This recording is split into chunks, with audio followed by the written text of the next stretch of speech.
Welcome to the Powderhorn Podcast, part of the okayest podcast network, where host Jahred Gamez covers everything that goes bang.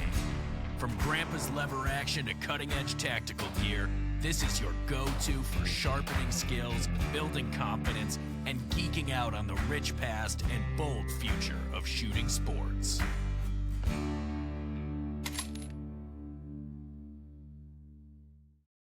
You know, just when you thought the technology problems were over for us, Tim, we go on and invite a third person again, which has always been a great experience for us. And then technology rears its ugly head. You know, Craig is like, these amateurs. You know, taking that entire bit out of context just doesn't sound right, but That's the whole name of the game, is out of context.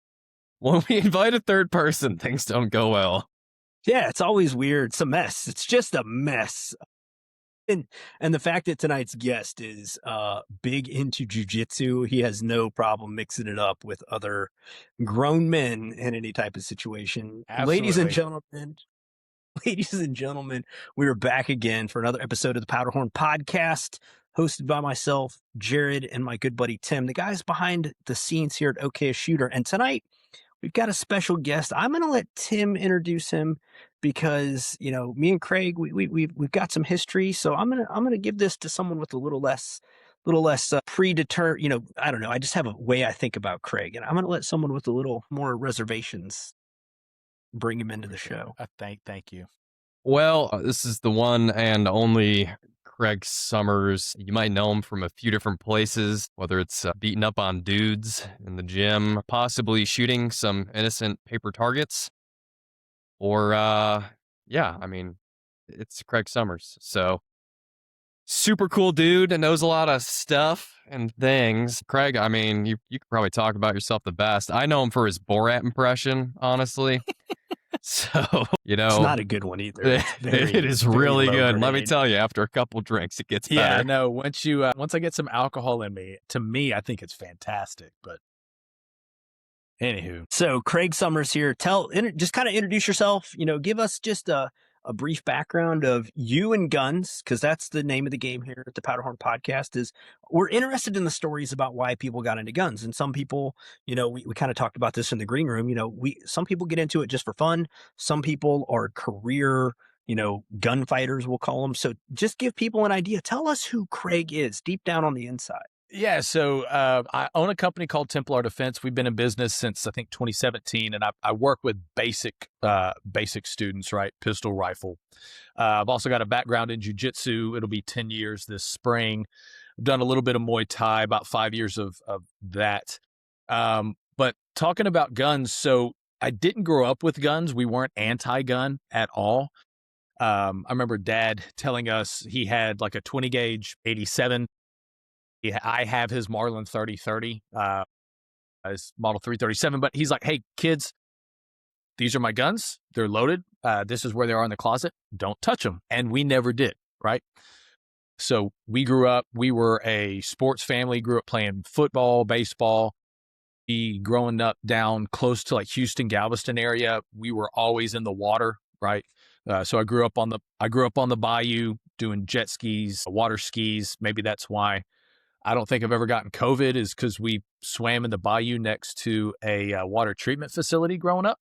I mean, there's songs about Galveston, you know, in the water. So that explains a lot of your personality now, you know, now that we hear that out loud. So it's neat that you kind of came up in a family that, you know, you had guns, but it's not like it was gun culture. And, you know, you being from that side of Texas, you know, no aspirations to be a cowboy growing up. You were, you know, just kind of disconnected from it.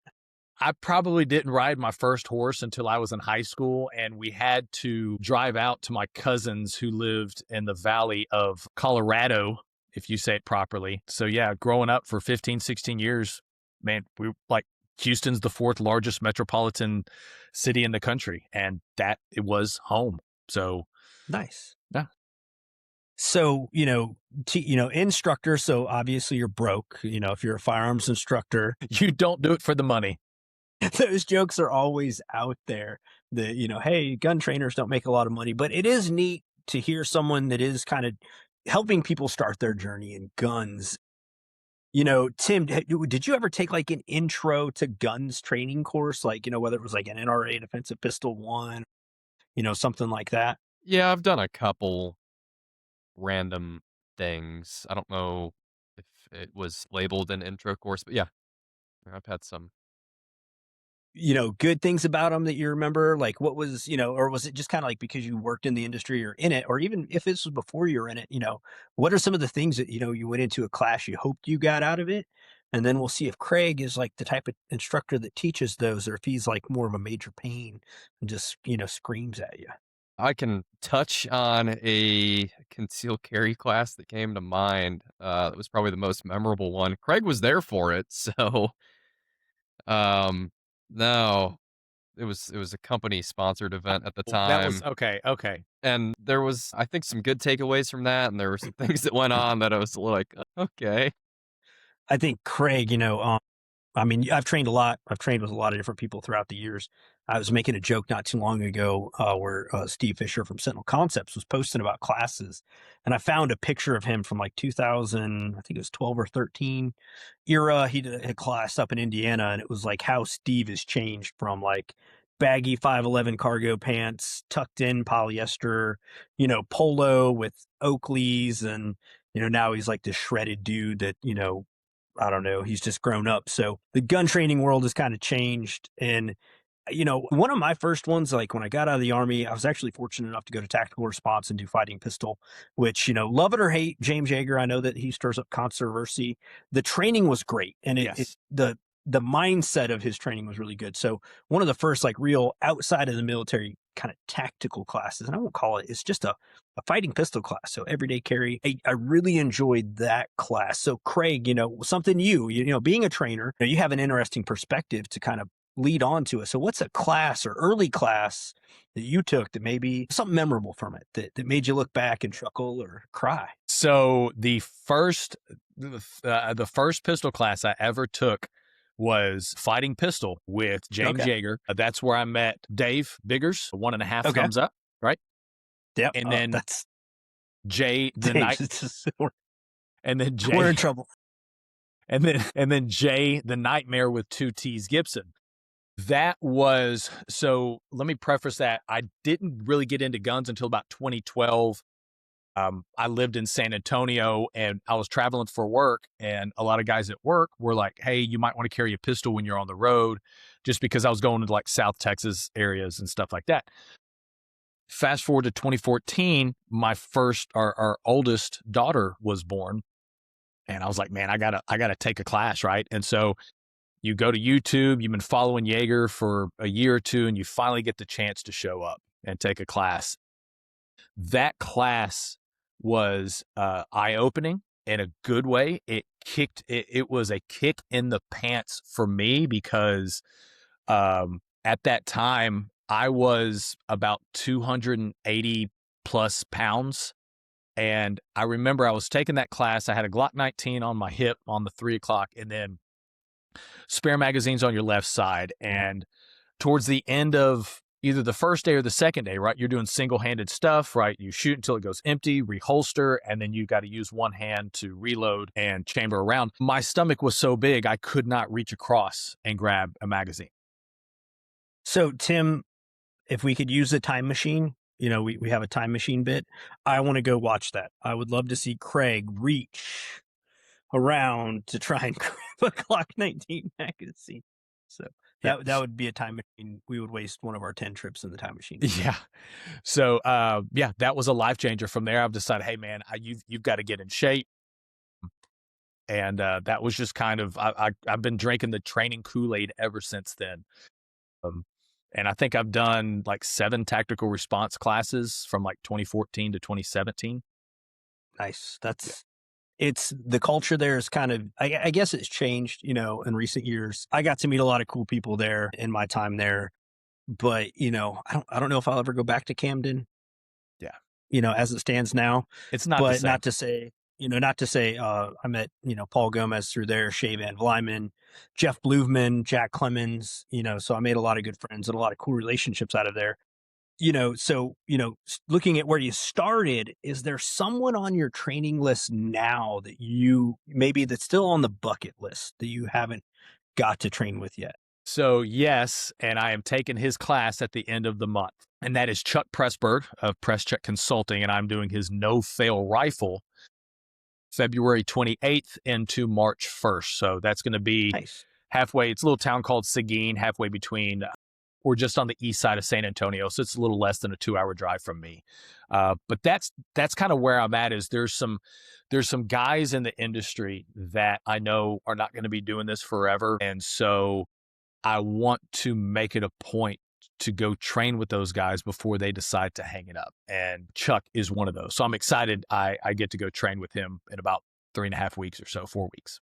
It's, it was a couple of years ago. I actually saw Chris Costa walking around, and I trained with Chris and Travis Haley at a class in Indiana years ago. It was like the peak of the Magpul DVD days.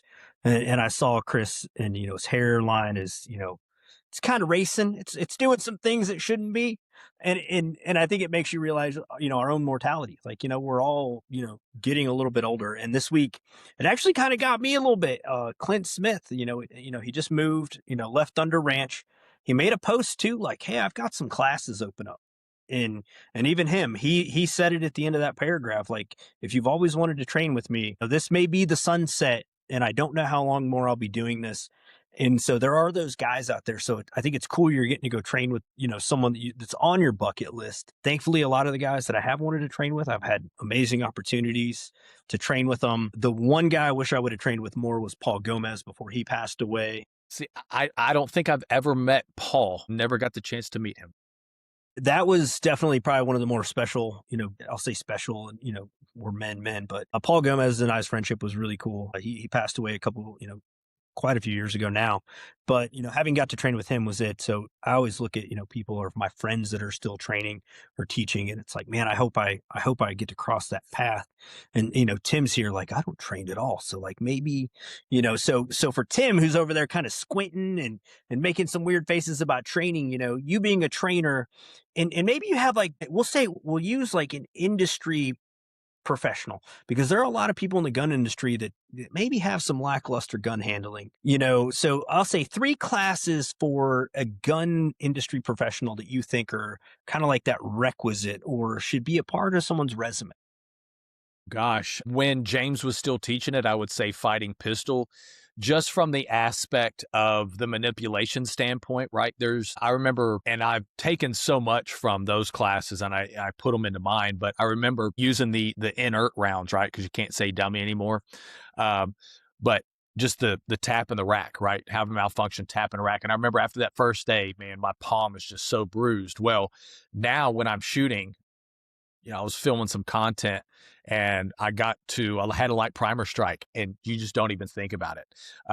So back when James, I would say fighting pistols won, just from the aspect of understanding like the handling of the gun and keeping it up and running and not pointing it at things that don't need to be, people or things that don't need to have guns pointed at them. So that's one. But I think like, class-wise, I can't really think of anything off the top of my head, but topics like that most shooters need, right, is, and this kind of goes into some of my stuff, is I say concealed carriers need 3 things, right? We need to know 3 things. Number 1, it's kind of an A and B. Number 1, I need to know how to get that gun out of the holster in an efficient and an effective manner, and whatever that calls for, right? And then 1B is I got to be able to shoot with the highest level of accountability that you can, right? Because we're shooting to save lives, and those rounds have to go somewhere, right? And I think Yes. Tom Gibbons says there's no such thing as a miss. There are only unintentional hits. So got to get the gun out, got to be able to shoot with the highest level of accountability. Number 2, you got to keep that gun up and running. Malfunctions, reloads, whatever it is, that gun you got to keep it running. And then number 3, we need to learn how to use a gun around other people that don't need guns pointed at them, or other things that don't need guns pointed at them. So we need to understand, where can I point my gun that is in the path of least consequence? Those are, I think, the most critical things for concealed carriers.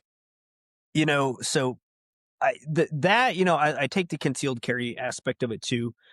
There are things though, and those that work in the gun industry for a long time learn that there are some things that we do in the industry that are just they're happenstance, they're part of it. And pointing guns at people is, if you're at SHOT Show, it's unavoidable. It doesn't matter.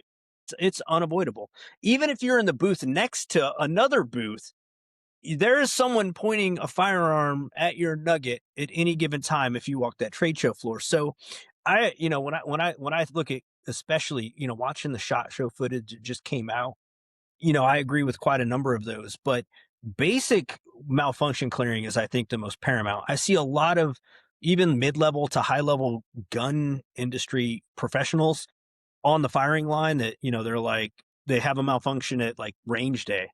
And you just see them revert to, yes. And I even see consumers, and even when I go to like events like the PSA gathering, people that, so I think one, basic gun handling, it really addresses malfunctions, not just the safety of it, but how to react to your tools when they don't work right. If you had a circular saw and you dropped it, you don't want to try and catch it. You don't want to, you know what I mean? You just let it fall. So I think there's that. But no, I think definitely people pointing guns, in bad directions. Me personally, I've been very mindful of the whole, know what is in front of and behind your target, because sometimes that target may send something back at you and give you a neckiotomy when you don't want one. So Tim, so you, younger guy who's gotten into the industry, what's kind of helped you, be a little bit safer, be a little bit more cognizant of you handling firearms? And then what are some things that you're just like, still, when you pick a gun up, you're like, why did I? So, one of the weird things, and I think you and Craig, you'd mix, Craig probably more so than you, but, I got into guns from the hunting aspect. So I guess you could say the first safety course that I had that had anything to do with guns, it was actually Boy Scouts and hunter safety. It happened about the same times.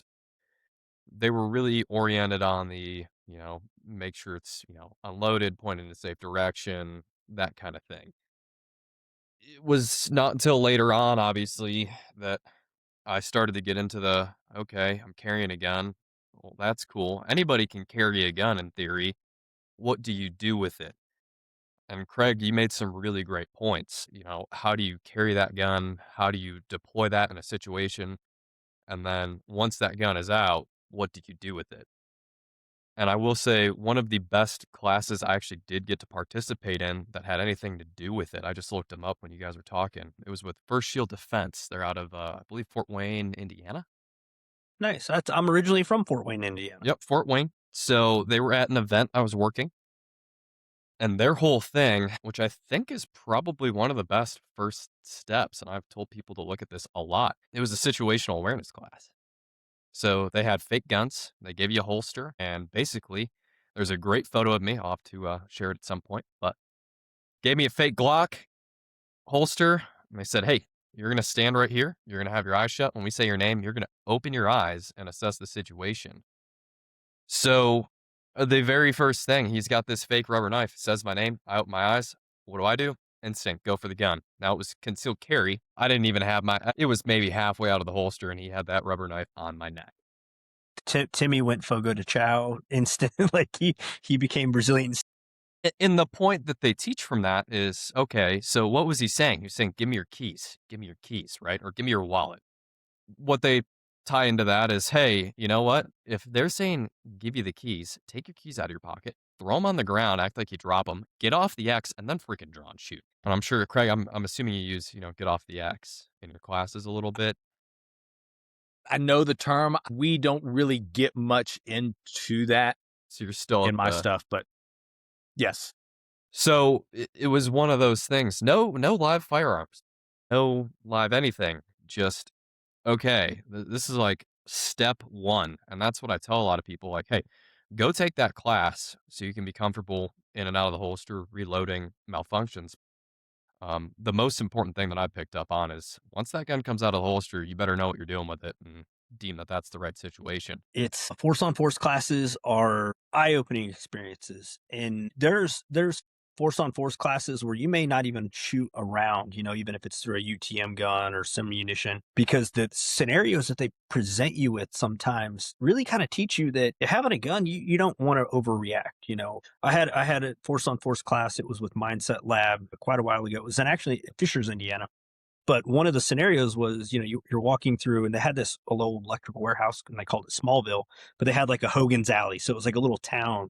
But the scenario was you're walking down the street and there's a gun laying on the ground. And it was like, what do you do? And me personally, in my scenario, I saw the gun on the ground and I just turned around and I was like, I don't need to go down this road. I can just turn around, get my phone out, call the police, do whatever I need to do. And a lot of other people would run up and try and secure the gun and do all that. And then a gunfight would erupt. But if you have a level head, sometimes you'll learn that, de-escalate, remove yourself from the situation. Do I need 5 guys, or, is Taco Bell's, soft tacos worth walking past an unloaded gun on the street? In my case, no. So having classes like that, Tim, and hearing you, kind of come up with that, I think that's great. So, not every situation with a gun needs to end with you drawing it and then using it. And sometimes you drawing it can escalate a situation. I think worse than that. There's lots of force on force classes that I think people should take, because carrying a gun and, like Craig said, knowing how to operate the gun, put rounds on target is really, really important. But also knowing when not to pull that gun out or knowing when it may make things worse so force on force classes are cool. Craig, have you taken any good force on force classes? Yeah. So 2015, my friend Ray Cash Care would come down to Houston about once a month. And he would put he'd do some force on force, some with rifle, pistol. So yeah, it is eye opening, right? And a lot of times you might catch yourself behind the 8 ball. But that's kind of the thing is and one of the things I like to stress to people is the better we can get at shooting, right? And it's kind of with anything in life, the better I get at the thing, the more when that thing happens, the more bandwidth I can open up to then look and assess and see what's going on, right?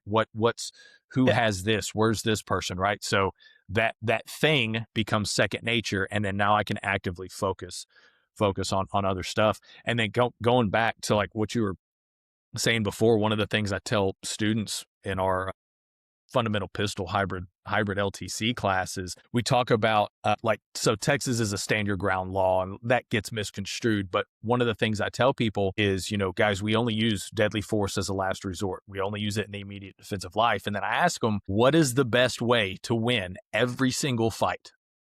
And a lot of them and somebody will chime up, run away. And I said, exactly. You win 100% of the fights that you do not get involved in. Definitely. So I agree with that. And there's, gun ownership it's a very complex and diverse web. And we always talk about here how fun guns are. Tim, we're always kind of goofing around on them.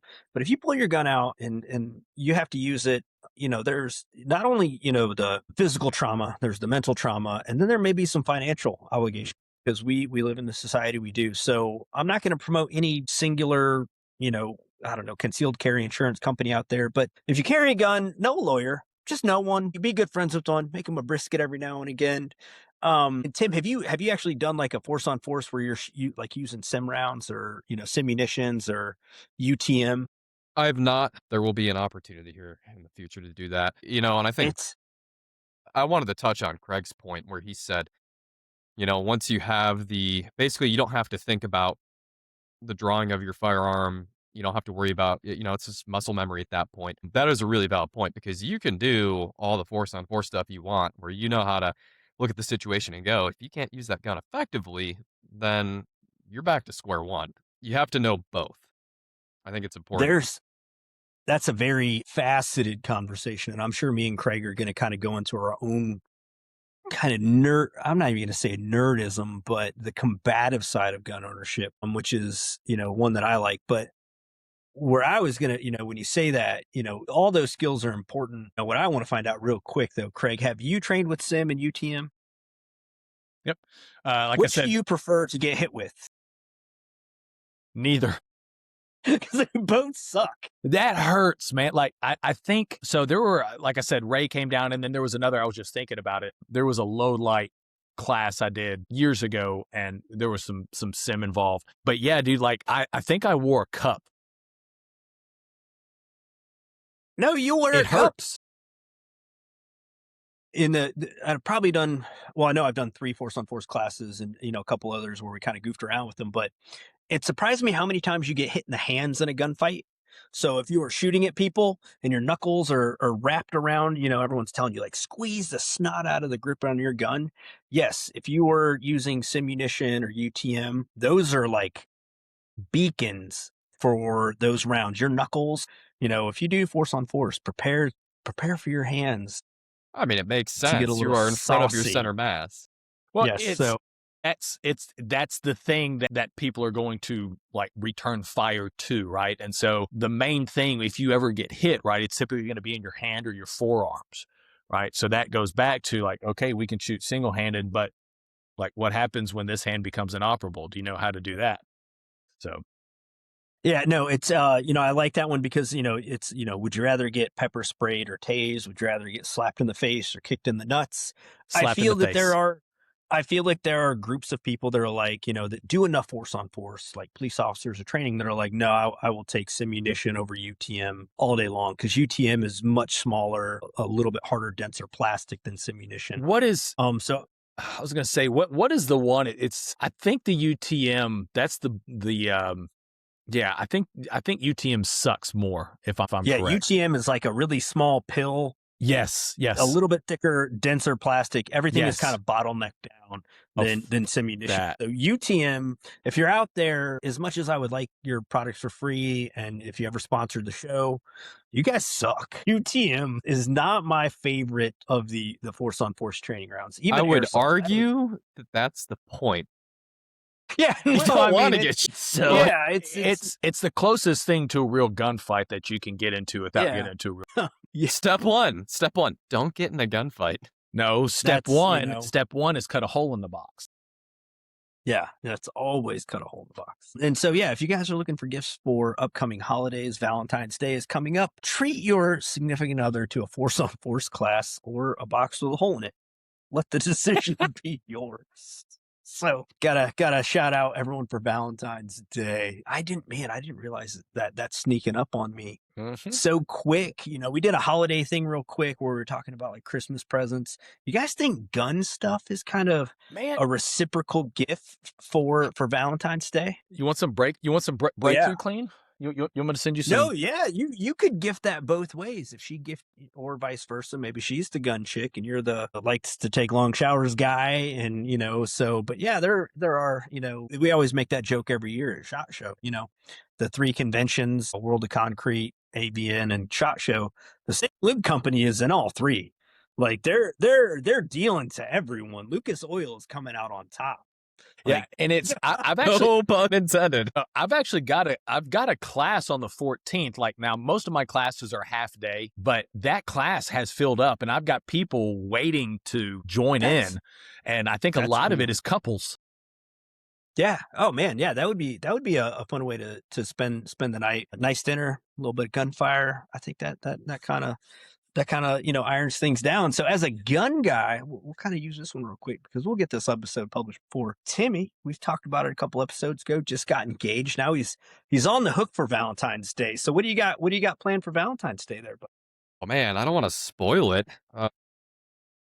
I mean, you're going to get something though, right? So Valentine's Day in the wonderful firearms industry, I'll be at the Great American Outdoor Show in Pennsylvania. So I will be, come see me. I'll be at NWTF, National Wildlife Turkey Federation. So I'll be on the road too.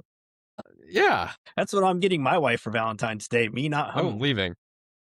No, I think I've got some things here that I'm going to be giving her when I see her, but edible arrangements delivered. It's a good one. Fruit basket. Classy. Yeah, fruit basket from a fruit basket. That's Craig, shut up. I'm not even gonna touch that. I'm not gonna touch that. What about you, Craig? What do you got? So like my class that morning,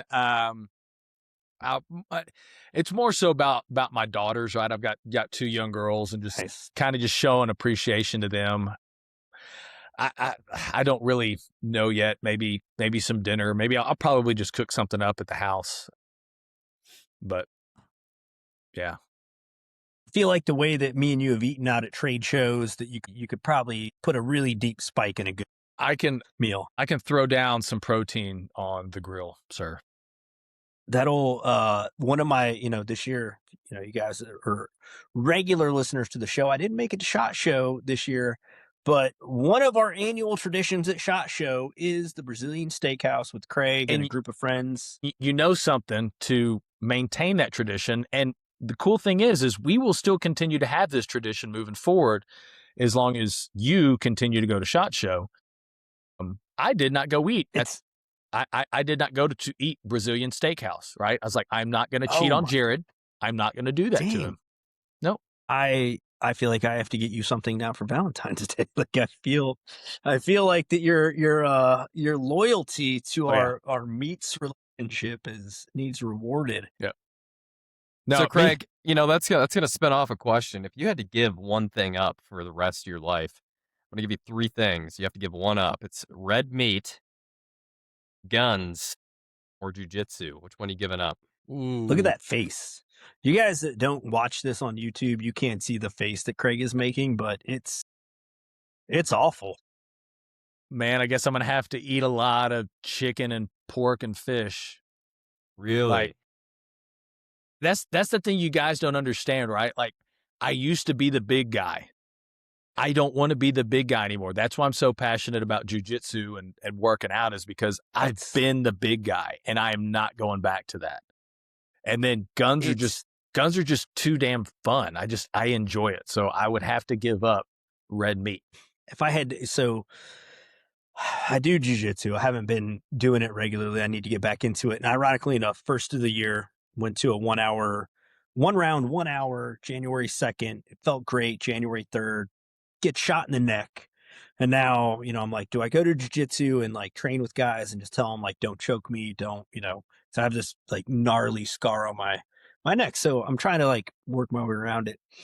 But, because I'm into all 3, I'll kind of do the same thing again. I don't know. I think I could do without red meat. I really think I could, because I do like fish. I do like chicken. So I would probably pick the same thing. Tim, you don't do jujitsu. You just have guns and red meat. So I would say guns, red meat, or smartphones. Or Zens for Timmy. Zens, yeah, we could probably. Red meat. Definitely, sure. yeah. Yeah, I'll stick on the nicotine. Dude, man, there's some fish like so good. Swordfish, I'd beat the snot out of a good swordfish fillet. Man, so like growing up like 20 minutes from Galveston, even though I hate that island, we have access to some fantastic seafood. And man, thanks to Dad, we grew up eating raw oysters. And dude, we will tear up some raw oysters and some seafood. So yeah. So I do broiled oysters because even when I go down to the coast, I don't mind them. But I've been in like Knoxville, Goals, I think, and there was a restaurant that was like, we have fresh raw oysters. And I'm like, no. And I stand up and I look around and I'm like, no, you don't. Like, no, you don't. So if I do raw oysters, I literally have to be able to like run. Either I better see pluff mud, I better see the sea. But even in Vegas, when people are at like the casinos and the hotels and you see them like on the buffets, it's like, nah, fam. No, I ain't doing that. Nah, I don't want to have food poisoning on an airplane. We were fortunate that the main place that we would go eat was literally on the bay, and right across the street, they were unloading sacks of oysters from the boats onto the conveyors, and then they would just literally drive them across the street and, shuck them and cook them or what, all that stuff. So it was about as fresh can get. Yeah, I gotta be in a mood for raw oysters, but like if I've been out like with guys that are like, coming in off boats and I see them, I'm like, yes, there. But if I'm in Knoxville, Tennessee, maybe even Dallas, I'll be like, I've had some bad seafood in my life. And so you just got to kind of go with it. Looking forward for 2026, because we're kind of getting into the year. It's winter. So being a training guy, Craig, how do you stay sharp in the winter? And, what are some of the tools that maybe you use? And, we know it's like, your jiu-jitsu, you're in shape, but, the guys that just love the trigger time, what are like your go-to ways to just keep things sharp when maybe you don't want to go to the range? Here in South Carolina, we've got some snow and ice on the ground. You in Texas, maybe not so much, but guys in like, New York and New Hampshire, the Northeast, don't want to go run drills in 2 feet of snow. How do you keep things sharp in the winter months? So dry practice, right? If you are not dry practicing, you are wrong. So no lube involved. Right? If it's a Beat me Glock, to you it. really don't need any. Bone dry, just dry practice. So No jokes, just. yeah. So I mean, you can humor. work and you can do a bunch of different things, right? One of the things I just did a review for the barrel block on my YouTube channel. And one of the things I talk about when you dry practice, right, is you got to mitigate risk. Right. So having something that goes into the barrel, into the chamber as a visual indicator that, right, we're mitigating risk. And then one of the things I try to tell my students, right, so after they take, they get that first class that they take with me is the number one thing is, guys, you got to learn, and this sounds easier said than done, but you got to learn how to press that trigger without disturbing those sights, right? Press your trigger to the rear or keep your sights on target before, during, and after the shot. So understanding that trigger press, the prep, that's the main thing, right? And then there you can work, getting it out of the holster. You can, set up different, targets and transition, whatever you want to, but dry practice. Yeah, dry fire is incremental. I think I have boxes of just like the little safety Action Trainer Pros, little orange dummy rounds. There's some better ones like there. I do like seeing the barrel blocks. I was introduced to a product called the Cool Fire Trainer, which was kind of like a pneumatic conversion for your gun. So it gave you coil. And I thought that was cool because I do like dry fire practice, especially for like draw stroke, mechanics, reloads, topping the gun off. The only thing I don't like is a lot of guys when they do it, and you can take guys that just dry fire, like even if you're on the range, you can dry fire, just do click, click, click. I think it exacerbates the flinch a little bit when you actually do, start shooting. So I wish there were more dry fire training, simulators that gave us recoil. Even the Ace Virtual, I see guys just but the gun is, so if Ace could come up with like some kind of way that integrates the recoil to it. The other thing I've seen in dry fire is the target setups now, the little, 3D printed IPSC and IDPA targets that can set up, wedges and block out the targets. I think those are super cool. I tend to dry fire more from concealment because I think running a competition rig, your gun is already in the optimal presentation. Your magazines are where they need to be. So I like dry firing more concealed carry because you're changing what you're wearing, your garments, where your gun may be located. I posted a video a couple days ago where I was wearing a camo vest and someone was like, they thought I was going through the pocket in my vest to my waistband. And I was like, no, I had a Galco, pocket magazine in the vest. And I'm like, dry fire for that, I think is super important because it mimics how you run every day.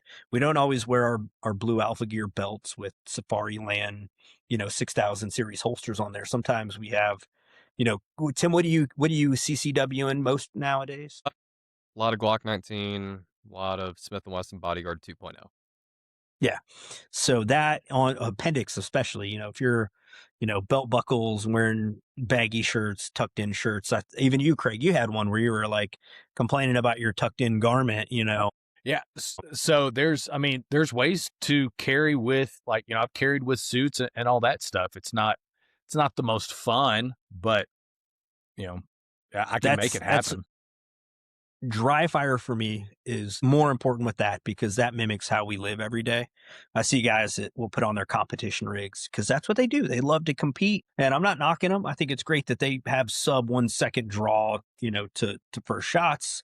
But I'm like, man, like I'm sitting in my Jeep with, whatever holster and a gun. Like you got to practice that stuff too. So I like doing that in cold weather. Yeah. The thing, yeah. So dry practice, the thing to kind of touch on what you just said, the thing I don't like is what people will do is they'll, like when they come to class, right, they'll come and they'll shoot it with, staccato P whatever, right? This full sized 5-inch, metal frame. And then when they get done shooting, right, they put that gun in the bag and then they put on like a Glock 43X. I'm like, guys, why didn't you take the class with that thing? Like, that's what you carry.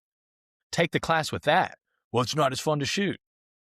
Okay, That's not the point. then carry something else or learn how to shoot that thing. It's, carrying there's, and I want to get on this at some point because I want to talk about holsters because I've had my own journey of holsters in the last couple of weeks. But there's that thing. A lot of people, they buy holsters and they carry because it's comfortable.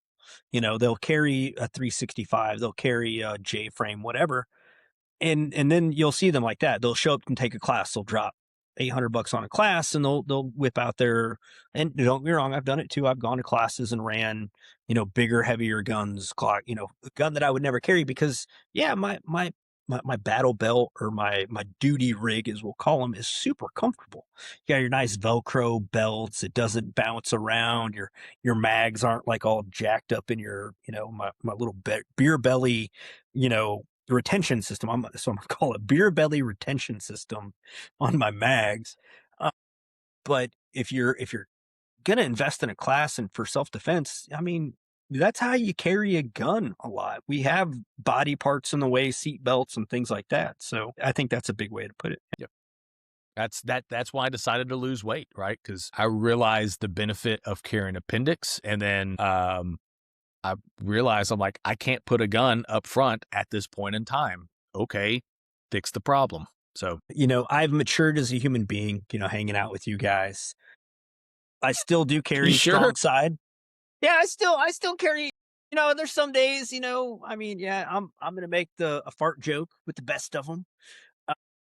Optics, I've been playing with optics a lot more this year. Welcome to the 21st century. You're welcome. It was not because my eyesight is being affected by my mid 40s. Definitely not that. It was purely a rational choice of my own free will. But I do carry more appendix carry with my subcompacts 365. I have a smaller frame, so I do have a fat tack holster that I carry a Glock 19 in, and it's actually kind of comfortable. So I get the merits of both. I still do like my strong side, on the 4 o'clock that I'll carry a gun, especially if I'm wearing a jacket or something like that. So, I will say the perspective that's come at me, talking to more people, especially with what we've got going on here with the podcast and everything, you guys are opening my eyes. I've been stuck in my ways for so long. Still not going to buy a CZ though. Just, that ain't going to happen. It's okay. That's okay. So Craig, I'm going to ask you this, man. Yeah. Current market, sub $1,000. What are your top 3 concealed carry handguns if you were gonna make a recommendation? So I will give you my top 3 brands. And my size preference is the compact size, right? My number 1 recommended gun is a Glock 19, right? Is it the best ergonomics? Does it shoot the best? No, it does not. There's guns out there like, I think the M&P 2.0 is probably one of the most slept on polymer striker fired guns on the market. And if I wasn't such a heavy Glock guy, I would be carrying a 2.0 right now. But I've got way too many holsters and mags. So a Glock 19 2.0 compact. And then I would say Walther VP9, just because of a Walther VP9? I'm sorry. HK. My apologies. HK. Okay. I was like sitting here like, did Craig just make HK. up guns? No. Is Craig making guns up? I've tried the PDPs. I want to get behind them, but there's a recoil impulse, and there's just something about that gun. But yeah, so Glock 19 2.0 compact and a HK VP9, right? Like, all things considered, like reliability, parts availabilities, that's typically what I recommend. And then both of those brands have, the Glock 48. Y'all just came out, Smith just came out with their Shield X, right? Which, in my opinion, they should have come out with years ago before the Bodyguard and all this stuff. And then you've got the CCP, I think, with HK. So, yeah. Well, I mean, I'm 3 for 3. Yeah, you have all 3 of those. Well, so I've got the 19, I've got a VP9 SK, and then I've got a 2.0 compact. I had a Shield when they first came out. I'm so heavily invested in a Glock, and I did buy a Glock 45 in the last 2 weeks, and I own 3 magazines for it. Did you get the Gen 6? No, 5. Okay. 5. So, let's talk about Glock for a minute. I'm a Glock guy. I like Glocks, and I think there's a lot of people that say like they're not ergonomically friendly and Glock doesn't innovate, yada yada yada. The guns work, and they work with like the most minimal amount of maintenance ever. you can neglect those things and they work. So I'm willing to trade off a little bit of comfort, a little bit of ergonomics for a gun that I literally kind of been neglect for a way period of time. So I'm a Glock 19 guy. I've owned Glock 19s for years. I have several Gen 2s, several Gen 3s, Gen 5s. So a lot of people are asking me like, Jahred, are you going to get a Gen 6? And I'm like, I'm going to wait 6 months. And one, for everyone that hates on Glock for their lack of innovation, those guns are selling for MSRP right now. A Gen 6 is going for $700. I'm sorry, a Glock should cost $525. Like in a gun shop, if you walk into a gun shop, a Glock maybe $539, maybe $550 if your gun shop owner is a homeboy. But I'm seeing people pick them up for full retail. No. And I really am enjoying the Gen 5s right now because all the accessory manufacturers are starting to discount accessories like magwells, triggers. I'm not a big fan of the ramjet, but Primary Arms had ramjets for $300. And I was like, I don't really want it. Would I ever spend $400 for a ramjet? No, but $299? It'd be a cool something to put on the pile or the Gen 5 is a huge step up from the Gen 3s, right? It's a completely different trigger design, barrel's a lot more accurate. Like they've done some surface treatment stuff, but like the Gen 5 is a phenomenal gun. And the two things that the Gen 6 did to me. So like I think right now I've got a Gen 5, the undercut of the trigger guard, right? And then they did some stippling. I don't really care. I'm here nor there. Yeah, I've got some bore sight guns, but then they fixed the MOS. They fixed the optics cut system. And, for me, a guy who's new to optics, and Tim's a frequent flyer of hearing me on this rant, I don't like adapter plates in any shape or form. Correct. So my Glocks, my personal Glocks that I'm carrying now that I'm using optics, I have one that has an SCS Holosun on it. So it is direct mount and it's Loctited and they're good. And the other, my G45 is one with the Acro, the P2 Acro direct mount. So I'm not using adapter plates. So I like what they're doing with the new plates, but I just want to give Glock a little bit of dwell time. I want to see some people buy them and trade them in. And if I cared about the grip texture or anything like that, I would reach out to, anyone to have it laser stippled. And I would go from there but most of my Glocks are bone stock. Like I think this year when that ramjet comes in, I'm gonna kind of play around with them, do some custom stuff. But what I do like, and this is going to be the holster discussion. This may take us over our allotted time. Let's go. But I have a Raven Concealment Systems Phantom that was made in like 2016 that I could put my Gen 2, my Gen 3, my Gen 5s in it and not worry about holster compatibility. And we have all these new guns and, it could be M&Ps. M&Ps have been pretty good about it too. A's a little bit less, but what is wrong with the holster industry in the gun world right now, or even companies that are building guns that have no holster support? Because there's some cool guns that you could go buy, but you can't, Safariland doesn't make holsters and a few people don't. So like holsters suck. Buying holsters suck. And go ahead, finish. A guy not running optics who has all these holsters with like full sweat guards. None of my optic ready guns. So I had to go buy all new holsters, and it's literally made me the saddest person in the last couple weeks. So I'm gonna jump in on this one. So there are 2 steps to this process that I tell people about. I've got my dad into actually carrying concealed, and then a lot of people will come to me because we're in the industry, we know some things, and I tell everybody I don't know everything. There's that first discussion when somebody's buying their first concealed carry handgun, and the best way I can explain it to somebody, it's like buying a pair of shoes. You want to get something that is going to be comfortable to you. Now, there are some limitations to that. Like, I think, there's certain things you want to stick into, but like, Craig, like you threw out, hey, like, hold a Glock 19, hold a Smith & Wesson M&P 2.0, hold an H&K BP9. What feels good in your hand? Just restart the cycle, because there are so many different ways to carry it, a lot of different materials, and what I'm going to like is not going to be the same as what you like, and it's not going to be the same as what Craig likes. So I get the struggle, man. I've I've got a drawer in my toolbox with holsters that I will never use. Boxes of them. But even me, like something as simple, Glock 19, Gen 5, optic cut.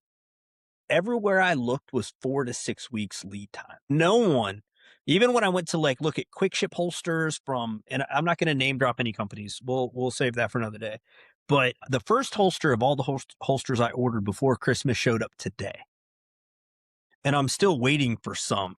For a Gen 5 Glock 19 optic cut. Right hand, I ordered one at IWB, one OWB for a QLS4. The first one I got was an OWB QLS4 holster.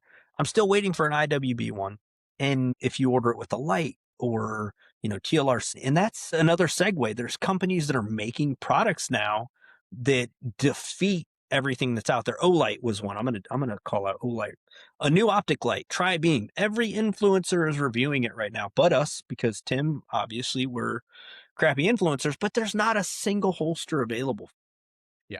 So I'll get on my holster ramp. So most, and away we go. Yeah. So most holster companies, most holsters are marketed by people who are not shooters, right? And when you go buy like a $600, Glock 19, right? It sounds absurd that I should drop $100 on a holster, right? So too often, Tim's right on with the shoes, right? Shoes are the one thing I will spend quite a bit of money on, because my feet aren't getting any bigger and I will end up wearing those things out over the course of years. And so the whole holster thing, right? I wish people would, when people are looking for holsters, and there's so many options, but it's like they're marketed by people who, like, they're just trying to get people to buy something and they have no clue as to the purpose behind it or what makes a good holster. And so for me, that's frustrating, because I'll have students come do, our holster class. And yeah, it's a class to teach you how to draw from the holster, but it's also a class for you to pressure test your gear and to find out, hey, is this holster that I have worth a damn? And a lot of times, about halfway through the class, people realize, man, this holster, like, I can't adjust the ride height, or this attachment method, like the holster keeps coming out of my pants when I draw the gun, right? And in police work, we call those clues. Okay. And so usually after class, right? Yeah. Usually after class, I'll tell them, I've got discount links. Like, I love Dark Star gear, Tenacore, KSG. Those are some good brands. But usually, the guys will realize, hey man, this $40 gun or this $40 holster that I see advertised all the time on Amazon is a piece of trash. And I need to spend a little bit more money to get a little bit higher quality thing. And then once you have that higher quality thing, like, oh my gosh, this is so much nicer. It carries better. I can get access to the gun a lot easier. So in my recent thing, it was like, I knew what I wanted. I knew the gun I wanted it for. I knew the access, so Glock 19, I run TLR 7s, TLR 7Xs on a lot of my Glock 19s. And then when you add lights, you throw a whole new monkey wrench into the equation.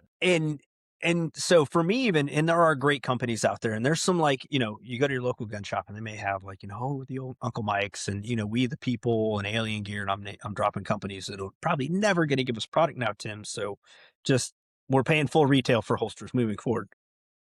But even then, there's high quality companies, Grayman Solutions, Tier 1 Concealed, North Coast Tactical, that make great rigs. But even for me, I don't feel like I was looking for a holster that was like exotic. Glock 19 TLR 7, 4 to 8 weeks, depending on the brands that I was going to. And it's like it's not even that the products weren't there. It's like some of the companies, it's like, hey, maybe I need a holster in 2 weeks. Maybe I need one, maybe one broke. And so even the lead times with some of the companies, and maybe I hope it's because so many people are buying holsters. I know Roger Barrera at QVO Tactical personally. Solid dude. I believe those guys are running holsters 24 hours a day, 7 days a week. And their lead time is because of the popularity. They have a very narrow product, offering. They don't make holsters for every gun, but they make holsters for a lot of popular guns. So even when I order from Roger, it's like I expect to wait 4 to 6 weeks. But even for me to find a holster I could get in 10 days for one of my Glock 9s, like from a company that I trust or was reputable, it was rough. And I was gonna say, it's like you should be like quick ships. You should be able to find like Glock 19, 17, 34, no light, or if it does have a light, typically it's going to be meant for like an common light, yeah, or if it's going to be like an X300, right? But a lot of times, I think the TLR 7s are starting to gain in popularity because I think it's a decent light, right? That's one of the problems most carry lights have had in the past is they haven't had enough candela push, but. Anyway. TLR 7s for me on a Glock 19, I'm happy with. They're like 750 lumens. I don't remember the candela, but even Surefire, when they came out with the new XC3, they made it fit the TLR 7 form factor. So if you had a Streamlight or a Surefire TLR 7 or XC3, your holster would work. X300, we get it. X300 is, I think, the gold standard for, X300 Ultras now, or the gold standard, but it's, some days you're just like, hey, I want a great holster to pick up today. And I don't see a lot of options out there. And, and even for you as a trainer, if you're going to be saying it, Tim's putting his fingers up. Two things. Chime in, Tim. Two things. I know I've told you this a million times, Jahred. Craig, I'll throw this one out there. Check them out. You said you weren't going to throw names out there. I was put onto Eclipse holsters. If I go onto their website right now, 1 to 3 days built and shipped for Eclipse holsters. IWB. I was inside looking for the waistband, QLS. outside the waistband as well, but not QL. Yeah, I was looking for something. For me being in the industry, I have a QLS rig on my battle belt, I guess. So if I do demo events, I want to be able to just pop guns off quickly. Go from this, or say I was going to compete and I wanted to do carry optics and open. I would have 2 guns. So that was the thing, and I'm not saying there's not options for a lot of that. WB there are, but sometimes you add a use case and you might have to wait. Even Safari Land, some of their holsters had like a 28-day, lead time. So that's my first one. If you're in a bind, they do full custom. They have a builder. Eclipse has definitely one of the better website interfaces for ordering too. Another thing I'll say when I go to holster manufacturers' websites is the attachments and how every company sells their attachments or bundles their attachments. What is a tech lock? What's the blade tech? What's QLS? And I get there's a lot of ways that we do this now, but that's I think some of the websites are a little, and it's hard. I get it, holster manufacturers. I hope we have someone on from one of them soon. They also face an uphill battle because look at all of the guns that are made. All the lights that are made, all the ways that we could carry a gun. And then you got those weird people that shoot left-handed, all 7 of them. Oh, Tim's like, I'm left-handed. All 7 of you in the continental United States that need a holster, to draw left-handed. So I'm not saying there aren't great products out there. I'm just, even my personal experience, like ordering a couple holsters, like especially around the holidays and SHOT Show. And maybe I'm just being hard, but there are great companies. So Eclipse, I'm glad you shouted them out. Craig had a couple that were, spot on, and I'm happy with the guys that I do deal with. I want it now. Damn it. So here's my part 2 to this, and I think Craig's going to agree with me, unless that is a duty setup, which I think in your case you were saying they are. I've got gun lights on one gun currently. You can yell at me. It's a Gen 6 Glock 17. It is in a Safari Land drop leg setup. I don't put lights on carry guns.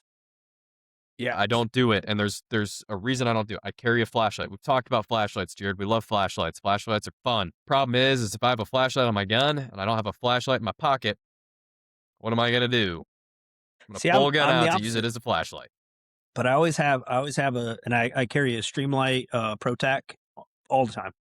Pocket knife, my Streamlight ProTac. The TLR 7 for me is a phenomenal everyday carry light. It flush with the end of a barrel on a Glock 19, but it's always that, and we could always get into the hypotheticals. And I think as gun guys and guys that train, hypotheticals are, the rabbit hole.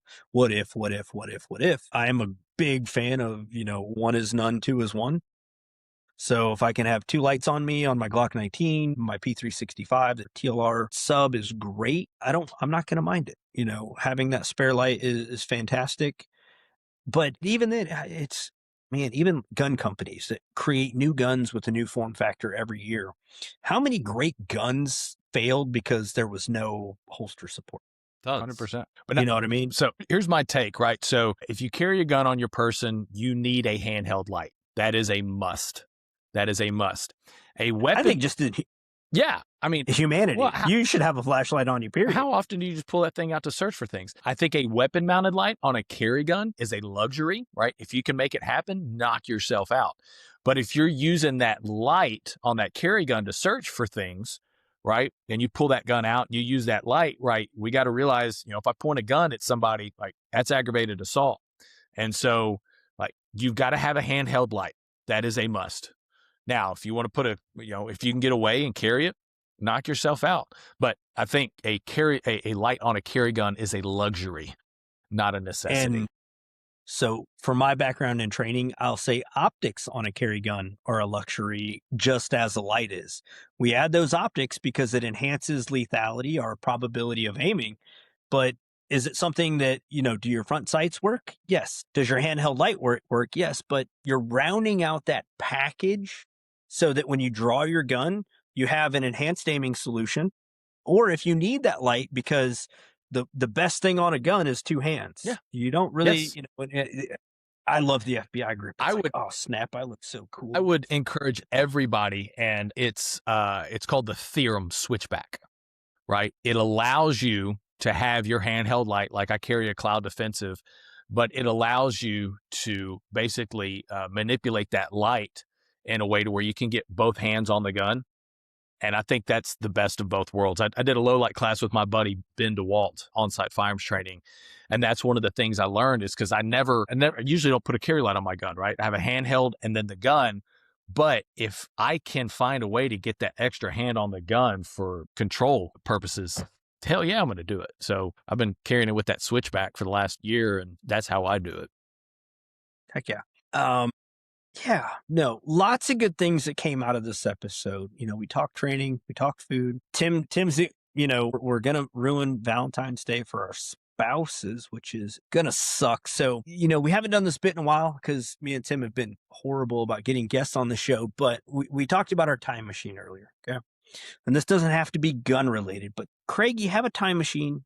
You can go anywhere in history 3 times. You get to use it 3 times. You can't really change anything, but you get to go see things in history. Where are you going to go? Damn it. I was going to say, take me back to high school, and Craig, invest some of that money that you have from mowing yards into Apple, Google, and Amazon. Yeah, that's acceptable. I mean, like I said, we were all going to go to like May 15th, 1986 and buy every HK transferable sear for $100 that we could. Like we were going to just go buy machine guns, like, so that's acceptable. I mean, solid investments. You'll probably doubt yourself in the mid 90s a little bit and be like, that's a long play. I was just going to buy machine guns. And then 1987, I was just going to be, Camaro white suit in Miami selling people Fleming sears for, for $3,000. So. All right, stop two, Craig. Man, I would love to go back to biblical times and be there, like meet Jesus. I think I would want to experience that. I will again, but I would just like to go back to, when he was walking the earth. So what event? Like what, is it him in the temple flipping the table? Yeah. Is it him squeezing a rock and making wine? Like there's a lot of events you gotta. Golly. Or was it fish into wine? Did he turn rocks into fish? I don't remember that verse exactly. Or water into wine. Yeah, like I said, he turned water into wine. He fed the 5,000. Man, I can't really pick a specific time off the top of my head. See, that's you don't get to stay there for maybe when he was given the Sermon on the Mount. I don't know. But wait a minute, Craig. In theory, if you piss someone off enough, you could meet Jesus. I'll meet him again. Right. I feel like he wants to go back and see Jesus doing Jesus. OG days. Yes. But see, that's the thing. If you don't pick an exact moment, the time machine would probably take you and you'd just be standing on the side of a road and only see him walk like past you. And you Maybe. would be like, I saw him just, he patted some kid on the head and just kept on walking. And that's your, versus, if I were to do that, I'd be like, yeah, how did he make that many fish? How did he feed everyone? Like as a fisherman, I'd be like, I'd want to see that. Like, because I can go fishing and only catch one fish and I'm sad. But so, all right, third stop in the time machine. Gosh, I really don't have one. I would say this, man. My grandfather passed away when I was in 7th grade, and that man just holds such high esteem. It's just a smart man. I would like to go back to where I could spend more time with my maternal grandfather. That's, noble ones. I appreciate you. A lot of times we're selfish, when we do these. And, like I said, we would buy Fleming Sears. You did pull the Apple stock in Amazon, so I kick myself in the ass every day for not doing that. Like I took that money and I was buying paintball stuff with it. Well, I had all the paintball gear. None of us have ever claimed to be like financial whizzes or experts. I'm still not smart, but I don't know how much brass I've left laying around on fields and ranges that, when you look at brass prices, what they were in like 1991 versus now. Even silver. I think I was buying silver at like $20 an ounce. God. And then still holding some silver, but to see everyone that panic bought a couple weeks ago and then, lost their ass, it's like dollar cost average people. That's kind of what I've been doing with ammo the last few years, ever since COVID is, every couple months or every month, man, I'll just get a case because I'll shoot it or students will use it up. And so dollar cost average that stuff. So I still every week, once a week, I go into the gun shop. I spend $100 on ammo, and it could be one box of 30-30. We talked about this, Tim. Remember? Oh yeah. I haven't bought a case of ammo in so long, but I have accumulated so much ammo because I don't really go in with a plan. I just go in and I'm like, oh, they got a 500 round box of subsonic 22. I got some 308 I like. They've got some 150 grain FMJ 300 blackout.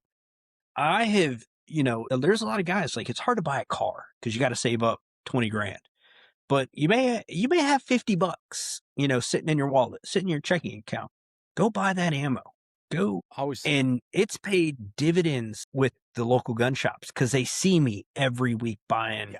So I'm not going into the gun shop every Friday. So that's so number one, shop local, shop your local gun shop. Shop your mom and pop, right? I'm a huge advocate for that. Number two, every time you walk into your mom and pop gun shop, you need to either buy a magazine of some type or a box of ammunition every time.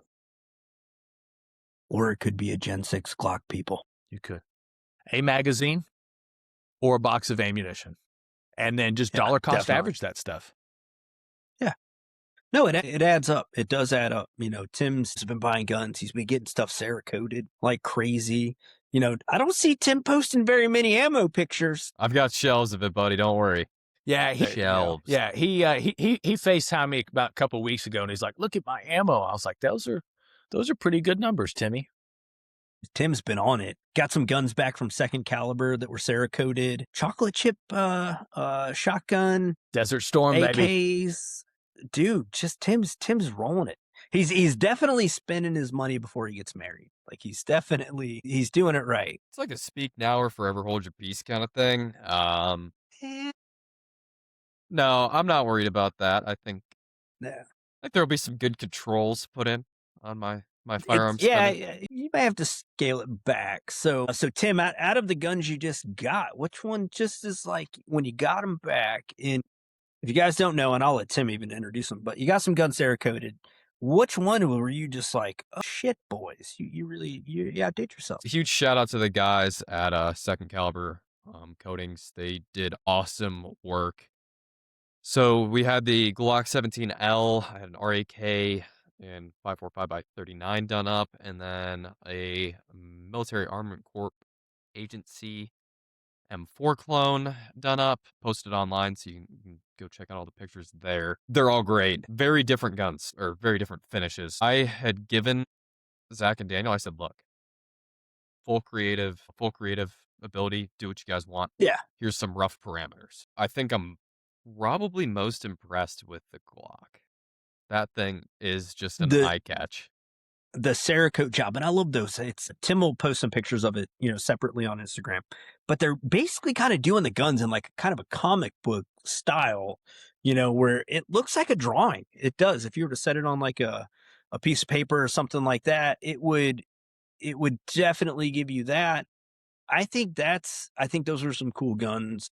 For me, I think the only thing I've gotten is the Glock 45, which I was kind of like pessimistic about buying because I was like, what's a little bit more grip going to do me for? Because I'm a huge Glock 19 guy and I bought it and I've been dry fire, practicing with it and then took it to the range to get the optic dialed in. And I'm sorry I doubted everyone with Glock 45s for so long. I thought it was kind of stupid.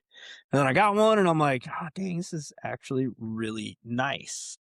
So, yeah, I really wish I wouldn't have done that. Craig, I'll speak on behalf of Jahred and I. Thanks for popping on with us. Oh, thank It's you. always a pleasure getting to hear your voice and your wonderful opinions on things. I think most of them are pretty based, so I'm Thank glad you. we had you on. Jahred, what do you got?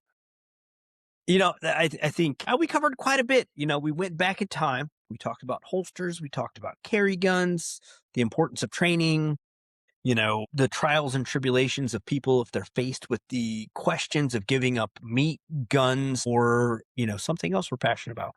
In Craig's case, it was jujitsu. In my case, I probably would have picked, the same thing. But, we're always stoked to have people like you on the show, Craig, because the whole purpose of this is to find out what got people into guns. And your story is a cool one. You've kind of traveled the gamut from a dude that didn't grow up into guns. And then now I think your livelihood is, kind of intertwined in it with Templar Defense. Yeah. So I jokingly tell my students, I say, guys, outside of my wife and kids, my life revolves around three things, right? Guns, jujitsu, and weightlifting. I just get paid for the guns part, right? But no, guns are a huge, huge part of my life. Tell the people out there where they can find you at on the internet, some of the things that you have going on if they're interested in checking it out. So, this is sell yourself to us. Yeah, so you guys can, my website is templardefense.com, TEMPLAR, and then defense with an S. Based out of the Houston area, you guys can find me on Instagram, Craig Summers. But yeah, we've got the next several weeks, I've got a bunch of classes. Your intro level handgun, doing a red dot class, I think on Sunday this weekend. Like I said, training with Chuck, and then this spring's going to be awesome when it comes to training. And then work wise, we got some new work stuff coming up that I'm really excited about. Got some new products, right, that I'm going to be associated with that I would love to come back and share with you guys, because I'm freaking pumped about some of this stuff. So the spring of 2026 and then 2026 in general, just so the outlook right now is just, for me, is just fantastic. I'm excited. I think, Tim probably say his own thing, but no, I'm stoked to hear you think you're going to have a great year. Don't pull an ACL. Don't, I already did that. Well, don't get shot in the neck, because it's life can always pick on you a little bit. You don't always dodge the bullets you want to, I think is my new tagline in the gun world. But thank you for coming on. Come back anytime, pop Hell in. yeah. Tim, I always kind of in the episodes, trying to get Tim to give us a little bit of advice. So Tim, what do you have for us this week? Man. And it always starts with that, a deep exhale and an oh man. It's like, I got to think about this one. I think this week in the passion of the episode is you can't shoot what you can't see. So have a flashlight or buy a really good thermal. And thermals, that'd be a good episode, as a thermal episode. Yes. We will, maybe segue that into that. So guys, if you're not familiar, check us out on the web, okashooter.com. We've got shirts, we've got stickers, we've got merch. The show wouldn't be possible with our friends that are involved with all of the shows on the Okayest Podcast Network. Great shows like Okayest Hunter, the Wild Strength Podcast, and Dylan Dietz's new podcast on the network, Elk Don't Exist. If you're a hunter, that probably is something you're familiar with. Craig, thank you for joining us on the episode. And maybe we will see you guys on the road. I will be at the Dallas Safari Club show next week, following that up with National Wildlife Turkey Federation show in Nashville. Tim, you're going to be on the road as well coming up, aren't you? Yeah, I'll be at the Great American Outdoor Show for the last 3 days in Harrisburg, Pennsylvania. So Craig, stop in. besides the Find me. training, where are you going to be at? My travel is done for the year, boys. Oh, staying in Texas. So you're not going to see Craig anywhere unless you go to templardefense.com and sign up for a class. Until next time, everyone, Craig, thank you for joining us. Thank you, guys. Pleasure. Jahred and Tim here, okashooter.com. We'll see you again on the next episode of the Powderhorn Podcast.